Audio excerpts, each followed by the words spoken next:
Oh, hi guys, Steve here, how's everyone going? I was just hitching up the trailer. Got another video today, and it's after my one I showed you the other day on bringing Dixie out of the shed after 2 years. So here she is here, all hooked up to the car. I'll get that intro out of the road, okay guys? So don't forget to hit that subscribe button while the intro is playing, and then if you enjoy the video after you've watched it, hit the like as well, and don't forget to hit that bell so you get notifications. So we'll get that out of the road, eh? And then we'll get into it. Cheers.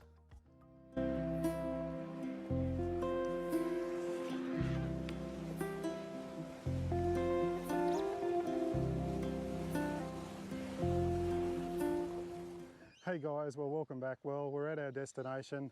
We've made it here. Dixie just performed beautifully when we were towing her down here. She's a pleasure to tow. She's so light, just sticks to the road. So we've made it down here, so I thought I'll take you around and show you Dixie out. So we'll head down there now and have a look at her. So we're set up down here at Somerset Dam, and first place we've taken Dixie in 2 years, and we've got the awning out up here. So I used to have the 30-second awning on the side of Dixie here, and it just wrapped all the way around to the back. This is my original setup I used to have on her before I got the 30-second awning. I've taken it off, put it back on the car again because I find it's really handy just for pulling out and keeping the car cool. So I've gone back to how we originally had the camper set up. I had two of these awnings. I got one on this side. I haven't got the one pulled out on the other side, but these are really quick and easy to pull out. Just a couple of poles and put them out. And then we had this Coleman dome tent that we used to use all the time. I had it in the shed, haven't used it for years either. It's been sitting in the thing, it's still good. It's the Coleman Event 14, really quick and easy to put up. And tell you what, it gives you so much protection. We've got all this area under here where we can be shaded, and if it does rain, you're pretty well protected.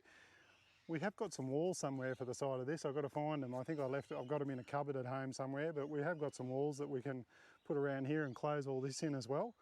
But we can have all our chairs, and you can see we've got now this little tailgate kitchen here. That's there actually is the tailgate. You can see two clips here where it's clipped onto here. That pulls out this way.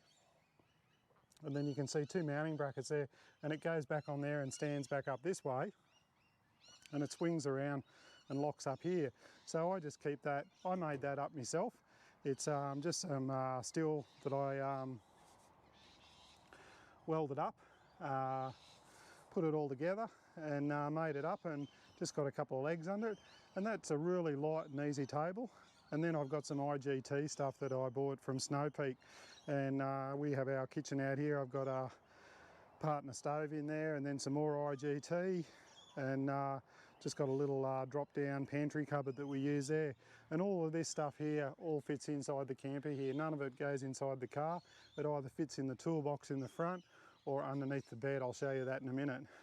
Now we have got a little fridge in old Dixie.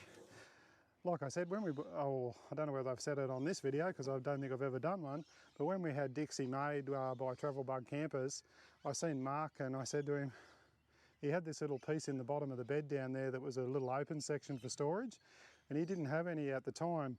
He didn't have anything in here. He just had, this was just all a big flat piece. And I said, can you put a fridge in there? And he says, oh, I don't know, I'll have a go. I've never done one before. And this is what he come up with. This was his first prototype. And I'll tell you what, it's a pretty good job. He's done a great job. He's got great slides on there. We've been all through Ayers Rock, through to Cameron's Corner on dirt roads and everything. And it's kept most of the dust out of there. It hasn't fallen apart. We've had this 40-litre fridge running in there for years. That's one we got at Aldi's. And what I did on the inside in here, I stuck some bits of styrofoam all around the inside there. You can just see a little bit of it on the edge there. And that stops all the noise and that getting on the inside, and it keeps a bit of the heat and that out as well. So, and there's plenty of room around the side of the fridge in there as well too, so that it's got good ventilation. There is up in the corner there's a big air vent up in the corner there so that it can let the heat out as well. And there's one down over the side there as well in the other side, so that's really good. And we just leave the fridge open when we get to somewhere where we're going. Up in the back here we've got a couple of cupboards, and inside there we've got our 240 volt. Down the bottom here, this is just something that I've put in. It's because it never had solar on the roof. I'll see if I can stick this camera up there so you can see I've got a, got to get this camera a bit straighter. So you can see the 2 solar panels there on the roof. I'll go around the other side and show you a bit more in a minute. But that, I can cut the solar panels off, and I have at the moment because they're sort of in the shade a bit. So I've got some other solar panels running. We've got 240 volt running into it too. We've got a breaker switch up there. Then we've got one 240 volt socket here, and we've got one in the front of the trailer in the box there. I have put in some other lights up in here as well. So I've got a little light up in the back there that's wired up to the battery. I did put a stereo system in here at one stage, but we don't use it anymore. I'll probably end up pulling it out because we just use our iPads and everything now. And it has got a TV antenna. I don't use that anymore either for the same reason, because you can watch everything you want to watch on iPads and phones these days. I don't think there's really a need for a TV anymore. So down the bottom here, I made up a little water tank out of some PVC pipe, and I've just welded a couple of things on here, and I put a little U-clamp through there, and we can get water out if we want it. So we just mainly use that for washing up or drinking if you want to. I've put some stabiliser legs underneath it too. A lot of these features that are on this trailer now, because this was a prototype one, Mark has actually seen some of the stuff I've done over the years, and he's incorporated into all his new designs now. You can actually buy most of the trailers off him with all these design features in them now. Some of them you won't, but most of them you can. I did put another door over in the side here. Like I said, I'll show you inside there in a minute. But this is where I've rewired all the electrics. They were in the front box originally. So I've got my solar controller here, I've got my fuse panel, and I've got my battery, and I've got my chargers up in there. So this is just an auxiliary cord I've put onto the battery, running over to my solar panels over there. So that's a good little storage spot there. There's me 240 in there, and that was my aerial cable there running for the stereo, which I don't use anymore. There's me other curtains. I've got LED lights on both sides and in the back. I put a gas bottle holder over the wheel arch there, because when I did buy this trailer, it was basically just the basic model that they built.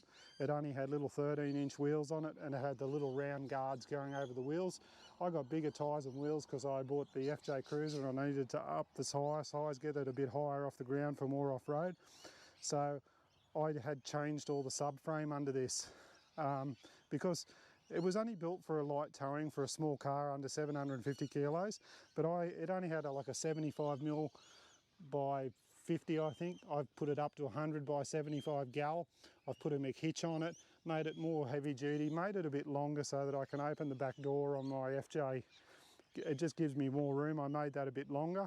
I had it all done by an engineer, and I put some stabiliser legs underneath.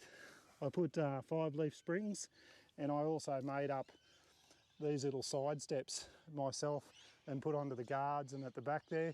They're really good for standing on, and then you can climb up here onto the roof, and you can see the solar panels up there now. I did have two the same. One's running independent of the other one now because we actually had one damaged. Truck went past and a rock fell off the back of the truck and went straight through the solar panel, so that was the end of that, and I couldn't get another one at the time.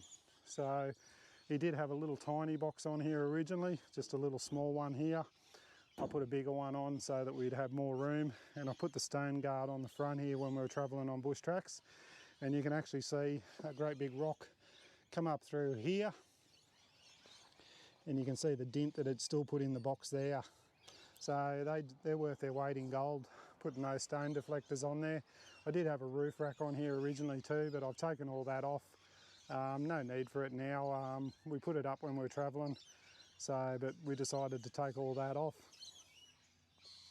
We bought this little collapsible shower tent off Drifter, Stockton. It's fantastic, and we store that. It just sits across there, and we just tie it down over there, and it fits just beautifully in between there when we're travelling. We'll just come back around here now. I think Annie's out of the shower, and I'll show you over inside here. So inside the camper, just enough room for me and Annie. We've got two little cupboards in here, or one cupboard. That cupboard there is basically the same as the one I showed you in the back. We've got storage in there, and that other door there is access into the kitchen area. So if you want to get something out of the kitchen at night, you can pull that door open and get in there. We've just got a self-inflating mattress in here. I changed all this around myself because originally we used to sleep up this end and the TV used to be against that wall there. I've changed it around the other end because I like, it's a bit easier for us to get out with sleeping our heads down there and our feet down here. I put a little shelf in here, and I did have a TV up there, but I've taken it out. And we can, underneath here, underneath the bed, it's a bit hard, but I've put in all storage. I'll just grab it and I'll cut back. Okay, I've got hold of the camera, so you can see down there underneath the bed I've got heaps of storage that I can put chairs, mats, any sort of thing, and that's the full length of the trailer inside there in that mattress. So that's Dixie in a nutshell. She's been good. Like I said, she's great in storms and things like that because it's so solid. You don't have to worry about, you know, canvas and all that sort of thing. You can lock all the doors up. Just a good all-round trailer. We've got a little shelf there that used to be on the back, but I relocated over here and I put the jerry can on the side there. So that's just a quick snippet of my travel bug camper that has had a fair bit of upgrades done to it. But like I said, you can see Mark and Cheryl at Travel Bug Campers now, and they do most of these sort of upgrades now to most of their new trailers. I mean, I think they got their Adventure Man series and all that, so get on their website, check them out, and they can get and they have a few models that you can choose from, and I mean, I'm pretty sure they can have something that'll suit your purposes. I'm not sure what I'm going to do with Dixie here. I don't really want to sell her. She doesn't owe me anything, so I'm sort of going to keep that open for a little bit longer, and we're probably going to use Dixie in the hotter months during summer, and we'll use our dot trailer when we're travelling during winter and things like that. But I thought I'd just show you a quick snippet around the trailer. If you've got any questions, queries or comments, just leave them down below and I'll get back to you. Like always, stay safe, be kind to each other, and I'll see you on the next one. Cheers.